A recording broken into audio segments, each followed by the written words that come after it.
Student, आप लोग आज लेक्चर नंबर 3 क्वाड्रेटिक इक्वेशन के देखते हैं कि उसमें क्या क्या है, क्या क्या बाकी है, क्या स्टडी करना है हमें। और लगभग खत्म होने वाला है जो पूरा चैप्टर का कंप्लीट थियरी है। लास्ट क्लास में कुछ पार्ट बाकी रह गया था, वो मैं आज कोशिश करता हूँ कवर कर देने के लिए, ठीक है। और उसके बाद थोड़ा बहुत क्वेश्चन करेंगे, फिर आपको होमवर्क दिया जाएगा पूरा चैप्टर, फिर आप करोगे, आपका जो डाउट है पूछते जाओगे, फिर मैं भी करूंगा, है ना। हम लोग मिल बांट करके उस चीज को कंप्लीट करेंगे, ठीक है। तो अगर मैं ध्यान से देखूं तो सबसे पहले देखो मैंने यहाँ पे लिख कर रखा है ताकि टाइम ज्यादा ना लगे। For ax square plus bx plus c बराबर 0, सम ऑफ द रूट्स आपको पता था माइनस b बाई ए और product of the roots minus plus c by A. तो उसी चीज को minus coefficient of x, because b is coefficient of x and a is the coefficient of x square, उस प्रकार से आप उसको लिख सकते हैं, ठीक है। तो ये हो गया आपका पहला नोट, ठीक है, आप समझ सकते हो इस चीज को। उसके बाद अगर अगला नोट की ओर बात करूं मैं, तो आप देख सकते हो for ax square plus bx plus c बराबर 0, अगर b c दोनों 0 हो जाता है, यानी कि ये पार्ट गायब हो जाएगा, तब a इंटू एक्स स्क्वायर का वैल्यू क्या आ जाएगा 0। a इंटू एक्स स्क्वायर का वैल्यू अगर 0 है तो a तो नॉन जीरो है, a तो 0 हो नहीं सकता है, तो एक्स स्क्वायर का वैल्यू क्या होगा 0 होगा। और अगर एक्स स्क्वायर का वैल्यू 0 हो जाएगा तो x का जो दो पॉसिबिलिटीज आएगा वो दोनों के दोनों क्या होंगे 0 होंगे, यानी कि both the roots will be 0। समझ में आ रहा है। अगर ये कंडीशन है और उस क्वाड्रेटिक इक्वेशन के ऊपर ये कंडीशन लगा दिया जाता है, that is b equal to c equal to 0, then both the roots of the quadratic equation must be 0। समझ में आ रहा है। अगला कंडीशन देख लेते हैं। b अगर 0 हो जाता है और c अगर 0 नहीं होता है, उसका मतलब क्या है कि अगर b 0 हो गया तो एक रूट अल्फा होगा, दूसरा माइनस अल्फा होगा। इतना तो समझ आता है ना, बिकॉज b अगर 0 हो गया तो सम ऑफ द रूट 0 हो जाएगा। If b is 0, then sum of the root will be 0. अगर sum of the root 0 है तो एक अल्फा होगा, दूसरा माइनस अल्फा होगा। मतलब क्या, roots are equal in magnitude and opposite in sign. And opposite in sign क्यों बोला, because product of the root जो है वो नॉन जीरो है, और एक रूट पॉजिटिव, एक अल्फा एक माइनस अल्फा अगर है तो product of them must be negative. अगर प्रोडक्ट ऑफ द रूट अगर नेगेटिव हो जाता है मतलब क्या, ऑपोजिट इन साइन है। समझ में आया। तो ये आपको इजीली क्लियर हो गया, ठीक है। अगला कंडीशन है b not equal to 0, c equal to 0। अगर c 0 हो जाता है तो देखो c बाई a 0 हो जाएगा। c बाई a अगर 0 है तो प्रोडक्ट ऑफ द रूट 0 होगा। अभी अगर प्रोडक्ट ऑफ द रूट 0 है, that is alpha into beta 0, तो आप ये बोल सकते हो ना कि अल्फा भी 0 हो सकता है, बीटा भी 0 हो सकता है, दोनों 0 हो सकता है। बट आप उसी वक्त में सोचोगे कि b नॉन 0 है, मतलब सम ऑफ द रूट 0 नहीं हो सकता है। अगर सम ऑफ द रूट 0 नहीं हो सकता है तो दोनों रूट कभी भी साथों साथ 0 नहीं होगा। अल्फा और बीटा में से कोई भी एक 0 होगा। इसीलिए अपन ने लिखा one root is 0 and other root is non 0। समझ आ रहा है। अगला कंडीशन देखते हैं, b नॉट इक्वल टू 0 और c इक्वल टू a है। अभी c इक्वल टू a अगर हो गया तो c बाई a का वैल्यू क्या हो जाएगा, अल्फा बीटा, सॉरी 1 हो जाएगा। और c बाई a कौन है, अल्फा बीटा है। मतलब अल्फा इंटू बीटा, यहां से आपको क्या मिल रहा है 1 मिल रहा है। अगर अल्फा इंटू बीटा 1 हो गया तो बीटा क्या हो जाएगा, अल्फा का रेसिप्रोकल हो गया ना। इसीलिए यहाँ पे लिखा गया है roots are reciprocal to each other. समझ में आ रहा है। तो ये कंडीशंस अगर आपको दिए जाते हैं तो ये आपको लिखना आना चाहिए, और अगर आपको ये दिया जाता है तो ये कंडीशंस आपको लिखना आना चाहिए। तो उस प्रकार से आप सम ऑफ द रूट और प्रोडक्ट ऑफ द रूट को उतना डेप्थ में जाकर के समझो। ये मैं बार बार बोल रहा हूँ, सिलेबस का चीज है, इसको इग्नोर मत कीजिएगा।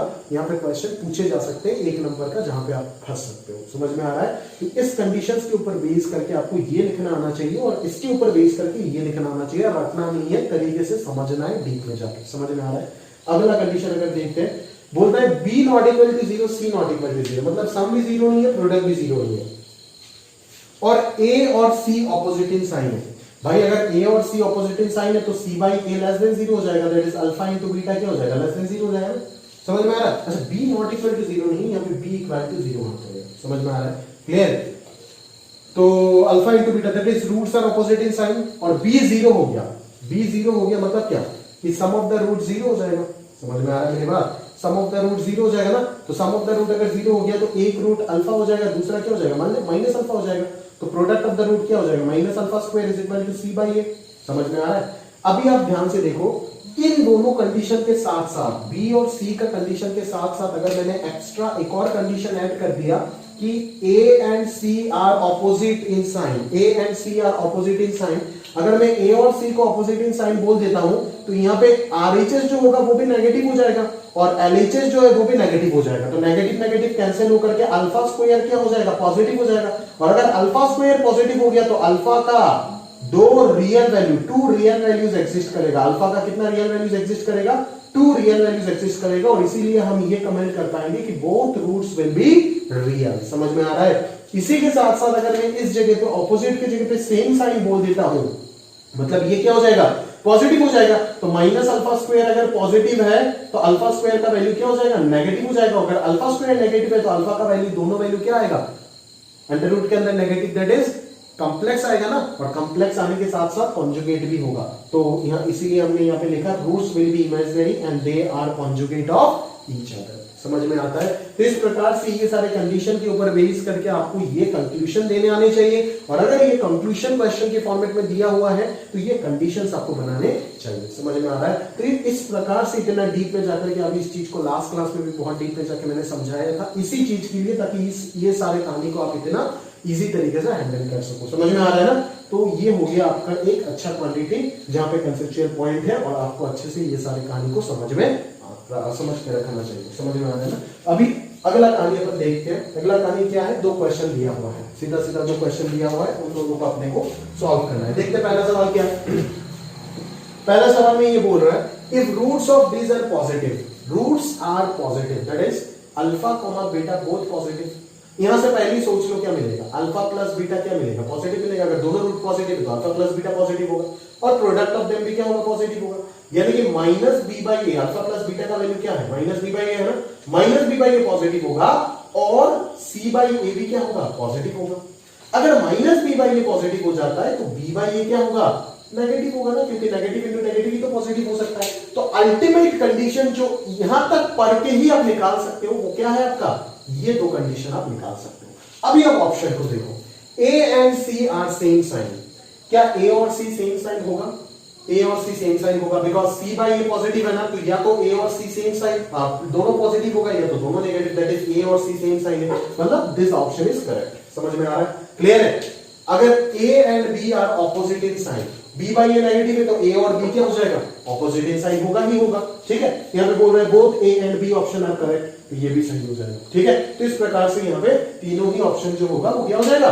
करेक्ट हो जाएगा। समझ में आ रहा है? क्लियर है? तो ये जो कंसेप्चुअल क्वेश्चन है, मैं चाहता हूं कि आपको इतना अच्छे से आपका जो फंडामेंटल्स है वो स्ट्रांग हो जाए, ताकि ये सारे जो लल्लू क्वेश्चन जो पूरा दुनिया के लिए टफेस्ट हो जाते हैं, आपके लिए ये सारे कहानी टफ ना हो। आपके बुक में है बट टीचर्स ना ही आपको स्कूल में पढ़ाते हैं, और ना ही ये सब कभी एग्जाम में पूछा जाता है, बट अहमियत ये सब का तब पता चलता है जब आप आईडीजी या फिर किसी भी अच्छा कॉम्पिटिटिव एग्जाम्स में बैठते हो आपके लेवल में। समझ में आ रहा है? तब आपको औकात पता चलता है, सारे कहानी साफ हो जाता है। ठीक है ना? कि क्या किए हो आप, क्या नहीं किए। ठीक है? तो अगर आप जिंदगी में अच्छा करना चाहते हो तो बुक का एक एक पॉइंट को आपको समझाना पड़ेगा अच्छे से खुद को। ठीक है? और हमारा काम जो है वो वही है, ताकि आपको बुक पढ़ने में समय वेस्ट ना करने दो। जितना भी चीज बुक में है या फिर बुक के बाहर है, जितना रिलेटेड है, एग्जाम में पूछा जा सकता है, वो रिसर्च करना हमारा काम है। और उस चीज को रिसर्च करके आपको पढ़ाने के टाइम मैक्सिमम एफिशिएंसी के साथ सारे कहानी एक साथ आपके दिमाग में क्रिस्टल क्लियर कर दूं, वही हमारा एम है और वही हमारा फर्ज भी बनता है। समझ में आ रहा है ना? जितना अच्छे से आपको एक साथ बता दूंगा उतना अच्छे से आपका फंडामेंटल स्ट्रांग हो जाएगा, और साथों साथ क्या होगा कि आपका समय जो होगा वो ये सब फालतू किताब पढ़ने में गवाओगे नहीं आप, और अच्छा क्वेश्चन जो है उसको सॉल्व करने में आप समय दोगे तो आपका एप्टीट्यूड जो है वो काफी स्ट्रांग होगा। समझ में आ रहा है? क्लियर है? उसी के साथ साथ अगर अपन अगला क्वेश्चन देखें तो इस चीज को सिमिलरली पहले क्वेश्चन जैसे किए उसी प्रकार से आप सॉल्व कर सकते हो। मैं देखो रूट्स बोला है नेगेटिव, अगर दोनों रूट नेगेटिव है तो दोनों का सम क्या होगा? नेगेटिव होगा, और दोनों का प्रोडक्ट भी क्या होगा? पॉजिटिव हो जाएगा। दोनों नेगेटिव है तो प्रोडक्ट पॉजिटिव होगा। यहां से पता चल रहा है minus B by A less than 0, यहां से पता चल रहा है C by A greater than 0। अगर minus B by A less than 0 है तो बी बाई ए तो ग्रेटर देन 0 होगा ना भाई। तो अल्टीमेट कंडीशन जो मिला वो क्या मिला? ये दोनों मिला ना। समझ में आ रहा है? देख ले कौन सा सही है। A and C are opposite in sign, A and C are opposite in are of same sign, तो ए और सी तो सेम साइन होगा, बिकॉज दोनों का रेशियो क्या है? पॉजिटिव है, तो ये करेक्ट हो गया। A and B are opposite in sign, opposite तो नहीं होगा बिकॉज दोनों का रेशियो पॉजिटिव है, ये रॉन्ग हो गया। ठीक है? तो नन ऑफ दिस भी रॉन्ग हो जाएगा। और A B C are of same sign, मतलब क्या? ए और बी पॉजिटिव है, यहां से देख के पता चल रहा है ना। ए और बी, अगर मान लिया ए और बी पॉजिटिव है, ठीक है, तो ए तो पॉजिटिव हो गया, बी भी पॉजिटिव हो गया, और दोनों का रेशियो, ए और सी का रेशियो अगर पॉजिटिव है तो सी को भी क्या होना पड़ेगा? पॉजिटिव होना पड़ेगा ना। देखना, अगर तू बनाता है ऐसे केसेस, मान लिया ए को पॉजिटिव और बी को पॉजिटिव यहां पे मान लिया, ए और बी दोनों को पॉजिटिव मान लिया, तो अगर ए पॉजिटिव हो गया तो इस कंडीशन को होल्ड करने के लिए सी को भी क्या होना पड़ेगा, पॉजिटिव होना पड़ेगा। और इस चीज को ट्रू दिखाने के लिए मैं ए और बी को नेगेटिव भी मान सकता हूं। अगर ए और बी नेगेटिव हो गया तो वापस इस चीज को होल्ड कराने के लिए सी को भी क्या होना पड़ेगा, negative, because A by C by A is positive. तो सी बाई ए पॉजिटिव कब होगा, जब दोनों के दोनों नेगेटिव होगा। तो इसीलिए आपको यहां पे मिल रहा है दो पॉसिबिलिटी, या तो सारे के सारे प्लस प्लस प्लस होगा, या तो सारे के सारे माइनस माइनस माइनस होगा। This are the two possibilities of science of A comma B comma C. इस प्रकार के क्वेश्चन विश्वास नहीं करोगे तो शीट में आपको जब सॉल्व करोगे देखोगे कि आईआईटी जेईई 2 बार सेम क्वेश्चन पूछ चुका है, जो आप अभी के अभी इस टेंथ का जो आपका स्टार्टिंग पॉइंट है उसी में आप इस चीज को इजीली सॉल्व कर सकते हो थ्रू क्वाड्रेटिक। समझ में आया? आईआईटी आपको बार बार इस चीज पे फोकस करता है और जितने भी अच्छे कॉम्पिटिटिव एग्जाम्स होते हैं वो सारे के सारे इस चीज में स्ट्रेस देते हैं कि कितना अच्छे से आप ये सारे फॉर्मुलेस को समझते हो, इनइक्वालिटी का समझ आपके अंदर कितना है। अगर a इंटू बी कोई ग्रेटर देन 0 लिख देता है तो क्या आप इस चीज को देख करके सिर्फ यही समझते हो कि product of two is positive, या फिर ये भी समझ पाते हो कि यहां से कंक्लूजन निकलता है कि या तो दोनों पॉजिटिव होगा या तो दोनों नेगेटिव भी हो सकता है। क्या उस चीज तक आप सोचे हो या फिर नहीं, वही आपको टेस्ट किया जाता है। समझ में आ रहा है ना? तो इस प्रकार से आपका जो सी ऑप्शन है वो यहाँ पे करेक्ट हो जाएगा, यानी इस क्वेश्चन का जो करेक्ट आंसर हो जाएगा वो हो जाएगा आपका ए ऑप्शन और सी ऑप्शन। ठीक है, तो ये था हमारा कुछ बात जो लास्ट क्लास में हम नहीं कर पाए, समय खत्म हो गया था। ठीक है, तो आज हमने कर लिया और कंप्लीट हो गया ये नेचर ऑफ रूट वाला फंडा। ठीक है, अभी हम आगे देखते हैं हमारा जो अगला टॉपिक है वो क्या लिखा गया है, सिमेट्रिक फंक्शन ऑफ रूट्स। ठीक है ना, रूट्स में एक ऐसा रिलेशन लिखा जाता है, रिलेशन नहीं कहूंगा, एक एक्सप्रेशन लिखा जाता है अल्फा और बीटा रूट्स के फॉर्मेट में,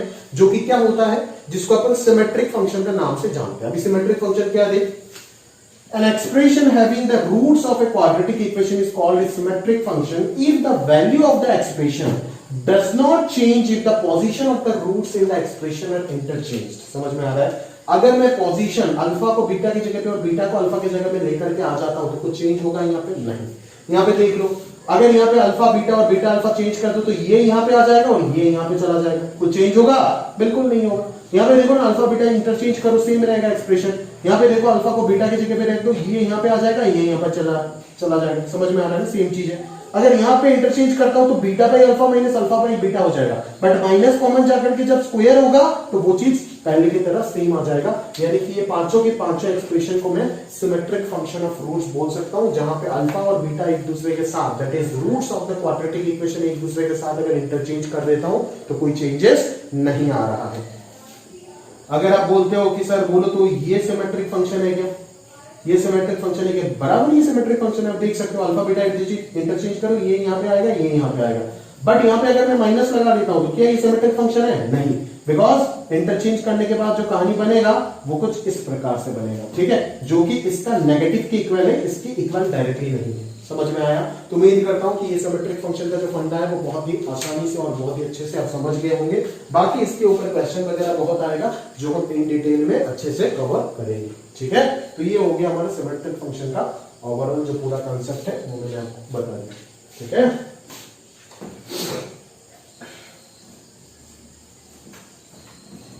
तो अभी हम अपना अगला टॉपिक जो है उसको और बढ़ते हैं और देखते हैं उसमें हमें क्या बताया जाता है।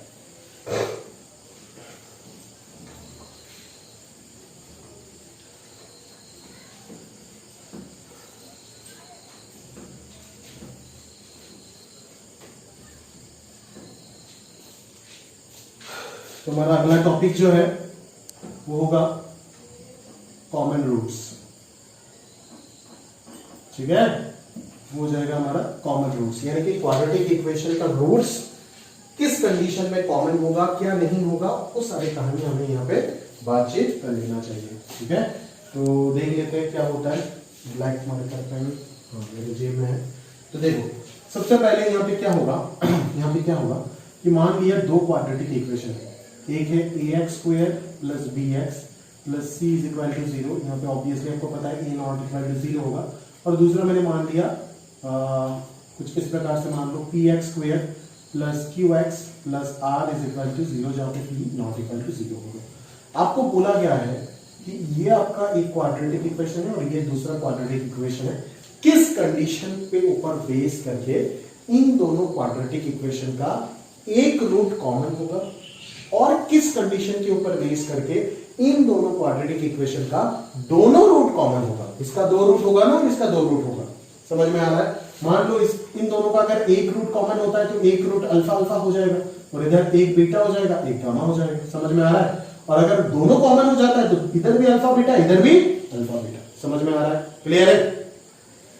तो कहानी यहां तक समझ में आ रहा है आपको, है ना? अभी हम स्टडी करते हैं इस चीज को। क्या चीज स्टडी करते हैं? सबसे पहले condition for which one root of the quadratic equation, condition for which one root of the quadratic equation is common। ठीक है, उस चीज पे हम भी फोकस करते हैं। ठीक है, तो मान लेते हैं एक रूट अगर कॉमन है तो उस चीज को हम एज्यूम कर लेते हैं, let alpha be the common root. समझ में आया ना? हम मान लेते हैं let alpha be the common root. Proof वगैरह एक साथ बताता हूं। देखो, अगर अल्फा आपका इन दोनों का एक कॉमन रूट है तो ये पक्का है कि अल्फा इस क्वाड्रेटिक का भी एक रूट होगा और अल्फा इस क्वाड्रेटिक का भी एक रूट होगा। ये कंफर्म है ना? अल्फा इन दोनों का कॉमन रूट है तो अल्फा इसका भी एक रूट होगा और अल्फा इसका भी एक रूट होगा। समझ आ रहा है मेरी बात? अगर अल्फा इन दोनों का एक रूट होता है तो अल्फा इन दोनों इक्वेशन को सेटिस्फाई करेगा। ठीक है ना? पॉलिनोमियल्स का बेसिक कांसेप्ट, अल्फा इन दोनों को क्या कर देगा? सेटिस्फाई कर देगा। तो यहां से आपको ये मिल गया और एक और जगह से आपको ये मिल गया। समझ में आ रहा है? क्लियर है? तो ये दोनों इक्वेशन आपको मिल गया, नया 2 इक्वेशन, इक्वेशन नंबर 3 और इक्वेशन नंबर 4। ठीक है, अभी आप क्या बोलोगे? From 3 and 4 we have cross multiplication method लगा दो दोनों में ताकि आप अल्फा को इजीली एलिमिनेट कर सको। बाकी आप दूसरे किसी मेथड से सॉल्व करके भी अल्फा को एलिमिनेट कर सकते हो, बट यहाँ पे अपन क्रॉस मल्टीप्लिकेशन हमेशा यूज कर लेते हैं ताकि जल्दी हमारा काम हो जाए। देखो कैसे करोगे, आपको ऑलरेडी पता है क्रॉस मल्टीप्लिकेशन मेथड क्या होता है। जो बच्चे नहीं किए हो वो थोड़ा सा इंतजार करो। जैसे यहाँ पे क्रॉस मल्टीप्लिकेशन मेथड में हम क्या करते हैं, ए बी सी कॉफिशिएंट्स को लिख लेंगे पहले और फिर इधर भी कॉफिशिएंट को लिख लेते हैं। ठीक है, फिर अल्फा स्क्वायर के नीचे, ये तो अल्फा स्क्वायर का कॉफिशिएंट आया, ये अल्फा का, ये कांस्टेंट अल्फा। अल्फा स्क्वायर के नीचे जब भी लिखेंगे तो अल्फा स्क्वायर वाली चीज को हटा देंगे और नीचे जो आएगा वो क्या होगा? Cross multiplication, b into R minus Q into C, b into R minus Q into सी।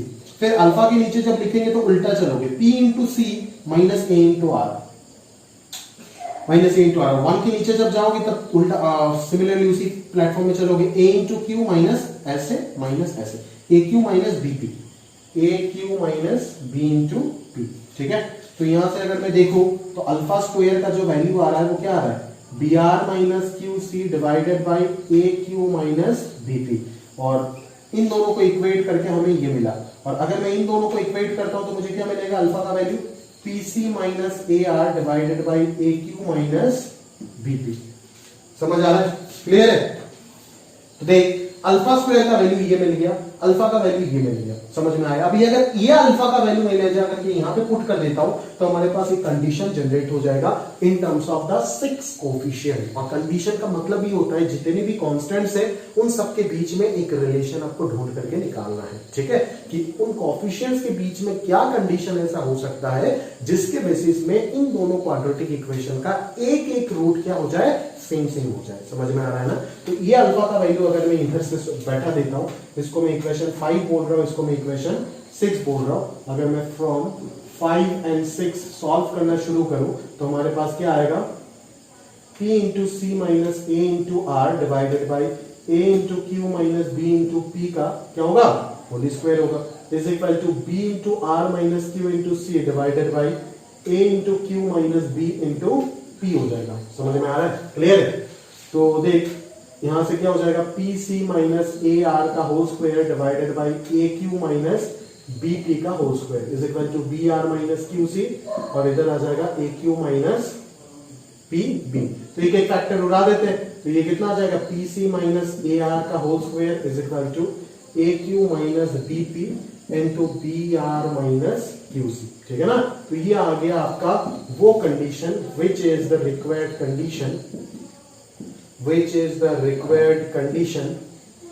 ठीक है, फॉर विच, लिख देना, for which one root of the quadratic equation 1 and 2 are in common. समझ में आया ना, जिसकी वजह से एक रूट इन दोनों का क्या होगा, कॉमन होगा। क्या बोले सर, आगे जब भी हमारे पास क्वेश्चन आएगा इस टॉपिक के ऊपर तो क्या हमें ये फॉर्मूला याद करना पड़ेगा? बिल्कुल नहीं। आप मेथड को याद रखो, क्वेश्चन अपना आप से सॉल्व हो जाएगा, ठीक है ना। हर बार मान लीजिएगा let alpha be the common root, ठीक है। फिर जिस प्रकार से हमने अल्फा को एलिमिनेट किया उसी प्रकार से आप अल्फा को एलिमिनेट कर दीजिएगा। वैसे के लिए क्वेश्चन क्या होता है मैं आपको बता देता हूं। जैसे आपको इस प्रकार से क्वेश्चन दे देगा 2x square plus kx plus 3 is equal to 0 और 5x square minus x plus 7 equal to 0। अगर इन दोनों क्वाड्रेटिक इक्वेशन का एक रूट अगर कॉमन होता है तो k का वैल्यू क्या होगा बताओ। तो आप क्या करोगे, सिंपली अल्फा मान लोगे दोनों का कॉमन रूट, दो इक्वेशन निकालोगे, क्रॉस मल्टीप्लिकेशन लगा के अल्फा को एलिमिनेट करोगे, ये कंडीशन अपना आप जनरेट हो जाएगा, उस जगह से सॉल्व होकर के k का वैल्यू आ जाएगा, ठीक है ना। ये याद रखने का क्या जरूरत है, और अगर ये याद रखते हो तो नंबर भी नहीं दिया जाता है, समझ में आ रहा है ना। बट ये कंडीशन निकाल करके रख रहे, याद रखने के लिए नहीं, इस प्रोसेस को समझने के लिए, ठीक है। तो इस प्रकार से आप इस क्वाड्रेटिक इक्वेशन का एक रूट कॉमन किस कंडीशन के ऊपर होगा, कंडीशन यानी कि कोएफिशिएंट्स के बीच का कंडीशन, वो आप निकाल सकते हो, ठीक है। तो अभी हम देख लेते हैं हमारा अगला पार्ट। अगला पार्ट क्या होगा, कंडीशन। अगला पार्ट क्या होगा, condition for which one root of the quadratic, one root नहीं, both the roots of the quadratic equation are in common। समझ में आ रहा है, both the roots of the quadratic equation are in common किस condition पे होगा, ठीक है। तो both the roots अगर कॉमन है तो मान लेते हैं both the roots, ठीक है ना, मान लेते हैं चल both the roots, ठीक है। let alpha and beta be the two common roots of equation 1 and 2, ठीक है। तो फ्रॉम 1 आप सम ऑफ द रूट का कंडीशन निकाल सकते हो ना, सम ऑफ द रूट, ये दोनों जगह भी तो सम ऑफ द रूट है। फ्रॉम 1 कुछ करने की जरूरत नहीं, सम ऑफ द रूट निकाल दो, कितना होगा माइनस बी बाई ए, और प्रोडक्ट ऑफ द रूट कितना होगा सी बाई ए। इसको मान लो आप 3 4 कंसीडर, 5 6 हो गया ना, इसको 7 मान लो, इसको 8 मान लो, ठीक है। और फ्रॉम 2 वापस अल्फा प्लस बीटा आप क्या लिख सकते हो, सम ऑफ द रूट कितना लिख सकते हो, माइनस q बाई p, जिसको आप 9 मार्क कर रहे हो, और प्रोडक्ट ऑफ द रूट आप क्या लिख सकते हो, r डिवाइडेड बाई p, जिसको 10 मार्क कर रहे हो। तो अभी आप लिख लो फ्रॉम 7 एंड 9 आपको क्या मिल रहा है, अल्फा प्लस बीटा तो इक्वल हो गया, तो minus b by a is equal to minus q by p, that is यहां से आपको मिल गया b by a is equal to q by p। अगर आप सही करके लिखो तो a by b is equal to क्या आ गया, p बाई q आ गया। समझ में आ रहा है, क्लियर है। और उधर से अगर मैं बोलूं कि फ्रॉम 8 एंड 10 आप क्या लिख सकते हो, c by a is equal to r by p, that is c by a is equal to r by p, है ना। अभी मान ले तो क्या कर रहा है, a बाई p ना, यहां से एक काम करो, आप p को नीचे लेकर के आ जाओ और b को ऊपर लेकर के चले जाओ, a by p is equal to b by q हो गया ना। इधर आप a को ऊपर लेकर के चले जाओ, a by p is equal to c by r हो जाएगा, ठीक है। अभी इस इक्वेशन से और इस इक्वेशन से इसको 11 बोल देना, इसको 12 बोल देना। इन दोनों इक्वेशन से आप क्या बोल सकते हो, फ्रॉम 11 एंड 12 वी हैव, क्या बोल सकते हो, a बाई p जो होगा वो किसके इक्वल हो जाएगा, b बाई q के इक्वल होगा, और वही चीज किसके इक्वल होगा, c बाई r के इक्वल होगा, ठीक है ना। यानी कि ये हो गया आपका वो कंडीशन जिस कंडीशन के ऊपर बेस करके both the roots of the two quadratic equation क्या होगा, कॉमन होगा। यानी कि इसका जो दो रूट होगा इसका भी वही दो रूट होगा, ये कंफर्म हो गया। समझ में आ रहा है, कंडीशन क्या हो गया, a by p is equal to b by q is equal to c by r, that is coefficient का रेशियो क्या हो जाएगा, सेम हो जाएगा, a by p equal to b by q equal to c by r। याद रखना, a by p equal to b by q equal to c by r, coefficients are in proportion. समझ में आया ना, clear है ना। तो इस प्रकार से मैं कॉमन रूट का जो कंप्लीट थ्योरी है उस चीज को कवर किया। याद रखो कि दो क्वाड्रेटिक इक्वेशन का एक रूट कॉमन होगा, दो क्वाड्रेटिक इक्वेशन का एक रूट तभी कॉमन होगा जब ये कंडीशन सेटिस्फाई होगा। इसको ये देखने का जरूरत नहीं है, एक रूट अल्फा कॉमन मान लो, मान करके क्रॉस मल्टीप्लिकेशन लगा के जो अल्फा आप माने हो उसको एलिमिनेट करके कंडीशन निकाल देंगे, खत्म बात। और बोथ द रूट्स कब कॉमन होगा, बोथ द रूट्स तभी कॉमन होगा जब a by p equal to b by q is equal to c by r होगा, ठीक है। और ये हो गया उसका प्रॉपर प्रूफ जो काफी सिंपल है, ठीक है। आज तक तो ये आया नहीं एग्जाम में, बट किसी भी वक्त ये एग्जाम में आ सकता है। आप इसको अच्छे से पूरा प्रूफ को प्रैक्टिस कर लीजिएगा। पहले तो अपना कॉपी में नोट करेंगे और फिर इसको अच्छे से प्रैक्टिस कर लीजिएगा, ठीक है। तो यहाँ तक हो गया हमारा पूरा कहानी, ठीक है। अभी आगे का बात करते हैं, चलिए इस चीज को पॉज करके नोट कर लीजिएगा, फिर आगे का कहानी पढ़ते हैं। आगे का कहानी यानी कि हमारा पूरा चैप्टर का लास्ट थ्योरी जो है उस चीज को एक बार देख लेते हैं, है ना।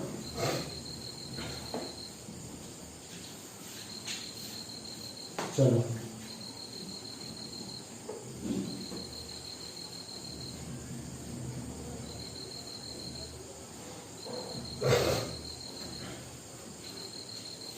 चलो पढ़ लेते हैं हमारा अगला टॉपिक, जनरल इक्वेशन, जनरल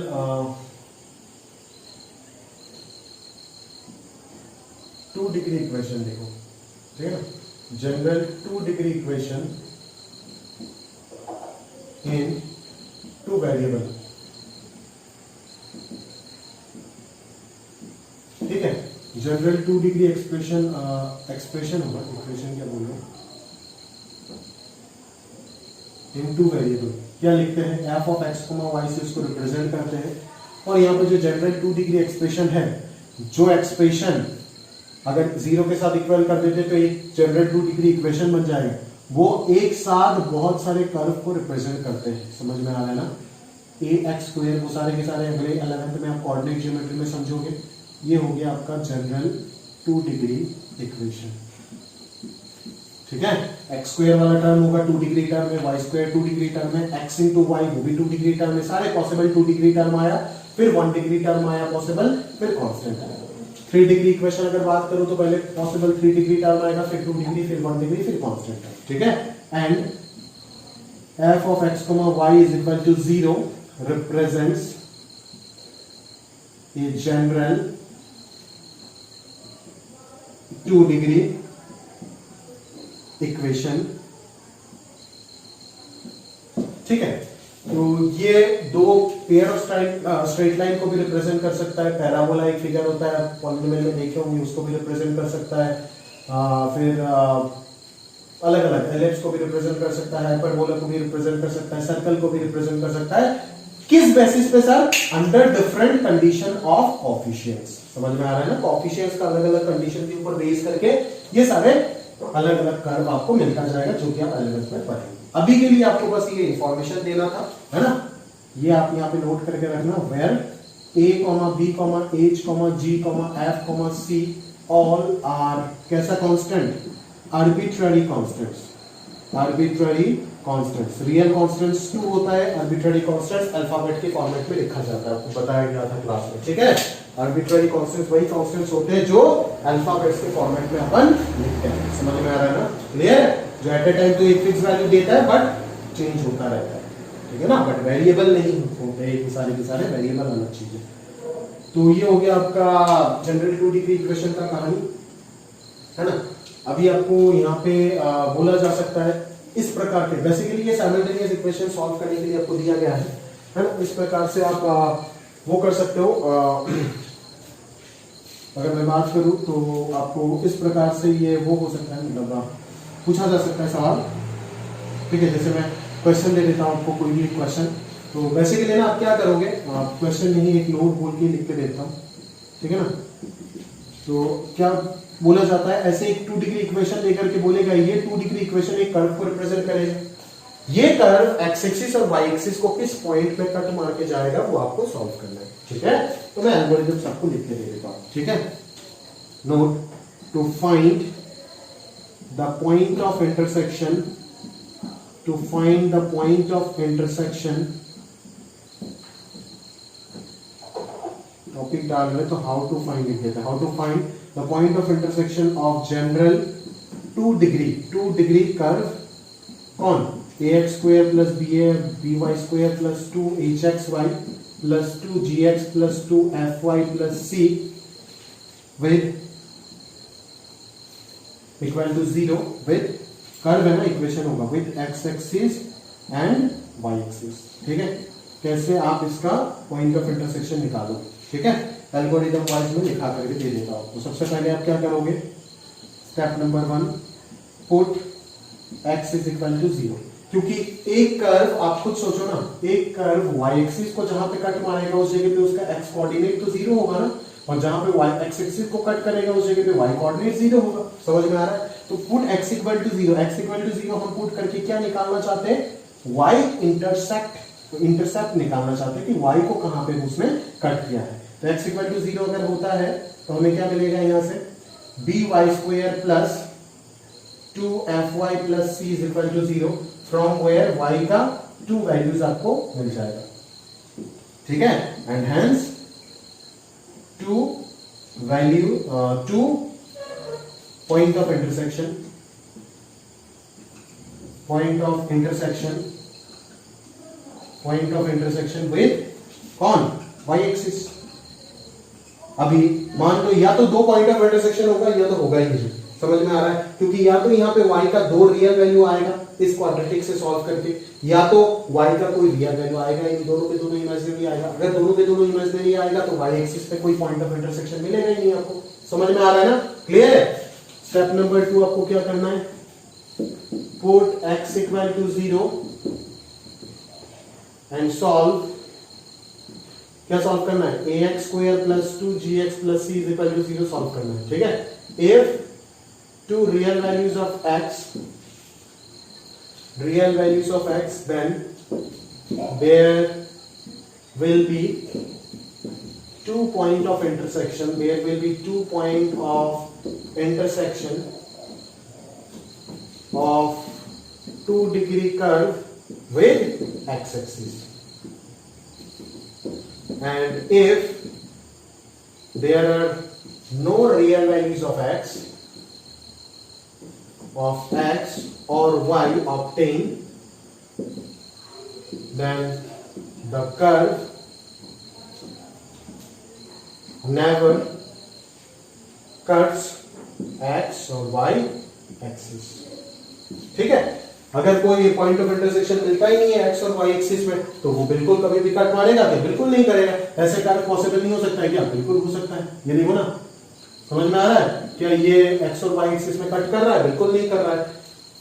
अगर मैं इस टाइप का कोई इक्वेशन आपको दे देता हूं और बोलता हूं पॉइंट ऑफ इंटरसेक्शन निकालने के लिए, तो आप सोचने बैठ जाओगे कि कोई रियल वैल्यू तो नहीं मिल रहा है। तब अगर y का वैल्यू प्लस माइनस आइटा आ जाता है तो 0, आइटा और 0, माइनस आइटा मत दे देना पॉइंट ऑफ इंटरसेक्शन। गधा, ये कार्टेशियन कोऑर्डिनेट प्लेन होता है, ये आर्गन प्लेन नहीं है। बोलोगे कि ये कर्व x एक्सिस और y एक्सिस को काटे नहीं मारेगा, समझा करो। अगर y x का वैल्यू 0 को बोल के क्वाड्रेटिक जो सॉल्व करोगे इन टर्म्स ऑफ y, उससे अगर y का वैल्यूज मिल जाता है तो बहुत अच्छी बात है, बहुत अच्छी बात है। y का रियल वैल्यूज, अगर दोनों के दोनों रियल वैल्यूज मिलता है तो बहुत अच्छी बात है। मान लो दोनों के दोनों रियल और डिस्टिंक्ट मिला तो 2 कोऑर्डिनेट मिलेगा, 0,2 0,-2 मान लो ऐसे मिल गया। अगर दोनों के दोनों रियल और इक्वल मिला तो क्या मिलेगा, दो एक ही जगह पे कट मारेगा बट वो 2 पॉइंट ऑफ इंटरसेक्शन को रिप्रेजेंट करेगा। समझ में आ रहा है? और अगर इमेजिनरी मिल गया मतलब कट ही नहीं मारेगा, इस प्रकार से चला जाएगा। समझ में आ रहा है? सिमिलरली x की तरह भी, x के लिए भी real distinct 2 point of intersection, real equal 1 point of intersection, और मतलब एक जो पॉइंट ऑफ इंटरसेक्शन आया वो रिपीटेड है, रिपीटेड रूट। और अगर डिस्क्रिमिनेंट लेस देन 0 यानी कि इमेजिनरी सॉल्यूशन आता है, यहां से कॉम्प्लेक्स सॉल्यूशन आइटा के टर्म में आता है, तो क्या हो जाएगा आपका, कोई पॉइंट ऑफ इंटरसेक्शन नहीं होगा।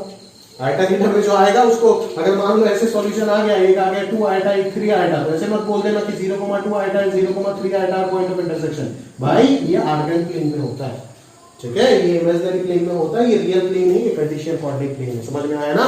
ये एक कार्टेशियन इक्वेशन है, समझ में आ रहा है, in terms of x and y. ये कोई कॉम्प्लेक्स इक्वेशन नहीं है, समझ में आ रहा है? यहाँ पे एक्स और वाई दो रियल नंबर को रिप्रेजेंट कर रहा है। यार x, y belongs to real, not complex। समझ में आया? तो ये सारे कंसेप्ट बता करके देना, जब पढ़ाना चाहिए तभी बता करके देना चाहिए, ठीक है ना? बुक में तो ऐसे क्वेश्चन आपको नहीं मिलेगा जहां पे पॉइंट ऑफ इंटरसेक्शन नहीं मिल रहा है, बट ऐसे क्वेश्चन मैं तो बनाऊंगा आपको टेस्ट में जब भी दूंगा। समझ में आ रहा है? तब आप उल्लू बन के निकाल दो तो सही कर दोगे, बट ऐसे ऐसे मत कर दीजिएगा। सभी को बोल रहा हूँ कि आप उल्टा सीधा करके इमेजिनरी पॉइंट ऑफ इंटरसेक्शन बोल रहे हो, ठीक है, जो कि पॉसिबल ही नहीं है ना? तो इस प्रकार से देख सकते हो शीट में आपको ऐसा भी क्वेश्चन मिल जाएगा कि इस चीज को आप फैक्टराइज करो। ऐसा एक आपको 2 डिग्री एक्सप्रेशन दे दूंगा जिसको आपको फैक्टराइज करने के लिए बोलूंगा। अभी कैसे फैक्टराइज करोगे वो आपको सोचना है, ठीक है। उधर सर फैक्टराइजेशन अलग से टॉपिक पढ़ने का जरूरत नहीं है। 2 degree expression can be expressed as linear, can be expressed, हमेशा नहीं होगा, नहीं और मे नॉट बी। समझ में आया ना? कब हो सकता है वो हम 11 में पढ़ेंगे, बट अभी के लिए दिमाग लगा करके आपको फैक्टराइज कर देना है, ठीक है। अभी के लिए थोड़ा सा हिंट देकर के देखता हूं कितने जने सॉल्व कर पाते हैं। एक्स के टर्म में क्वाड्रेटिक, वाई को कांस्टेंट मान लेना, एक्स के टर्म में क्वाड्रेटिक मान के सॉल्व कर दो। X in terms of y, अगर फैक्टराइज होना है अपना आप हो जाएगा। अगर फैक्टराइज का क्वेश्चन दिया है तो फैक्टराइज तो होगा ही ना वो। समझ में आ रहा है? आप क्या करोगे यहाँ पे, ये देख ए एक्स स्क्वायर प्लस कांस्टेंट वाला टर्म कितना होगा 2hy plus 2g into x, ठीक है। और कांस्टेंट हो गया by² plus 2fy plus c is equal to 0। ये देख ax² plus bx plus c का फॉर्मेट बना दिया, क्वाड्रेटिक बना दिया इन टर्म्स ऑफ x और बाकी सब को कांस्टेंट मान दिया, y को भी कांस्टेंट मान दिया। तो यहां से फॉर्मूला लगा करके क्वाड्रेटिक फॉर्मूला सेलर-चार्ज का फॉर्मूला लगा करके x निकाल लो, ठीक है ना। अंडर रूट के अंदर डेफिनेटली परफेक्ट स्क्वायर बनेगा ही बनेगा। अगर ये फैक्टराइज हो रहा है अंडर रूट के अंदर परफेक्ट स्क्वायर बनेगा ही बनेगा। ये जो अंडर रूट है ना उसके अंदर परफेक्ट स्क्वायर बनेगा ही बनेगा। और ये स्क्वायर रूट कैंसिल होकर के सॉल्व होकर के आपके पास 2 फैक्टर आ जाएगा। मान लो x का वैल्यू अगर आ गया -y - 2, दूसरा आ जाएगा x का वैल्यू 2y - 3। तो आप क्या बोल सकते हो कि x + y + 2 = 0, और यहां से एक बार बोल सकते हो x - 2y + 3 = 0। तब क्या बोल दोगे, this and this right hand side 0 करने के बाद जो एलिप्सिस आएगा वो दोनों क्या हो जाएगा, इस एक्सप्रेशन का 2 फैक्टर हो जाएगा। तो उस प्रकार से आप सोच के कर सकते हो ना क्वेश्चन। समझ में आ रहा है? दिमाग के यूटिलाइज करो, ठीक है ना। बाकी मुद्दे का चीज जो है इसका डीप में क्या बातचीत हो रहा है वो हम 11th में करेंगे। पेयर ऑफ स्ट्रेट लाइन का कांसेप्ट है, बट अभी क्या है, जब 11th में भी नहीं, जो एडवांस में इसका कोऑर्डिनेट ज्योमेट्री होगा उस समय ही बातचीत हो जाएगा, करा दूंगा। बुक में तो नहीं बट करा दूंगा, बट अभी के लिए तो सोच के करो ना, क्या दिक्कत है। सवाल दे रहा हूं तो अच्छा सवाल है, सोच के करो कि किस प्रकार से फैक्टराइज कर सकते हो। तो फैक्टराइज दिख गया तो 9th का एडवांस में इसका फैक्टराइजेशन वाले चैप्टर में जाएंगे, फॉर्मूला रटेंगे तभी कर पाएंगे। अरे भाई दिमाग को लगा, देना होता तो उधर ही देता ना, इधर क्यों देना।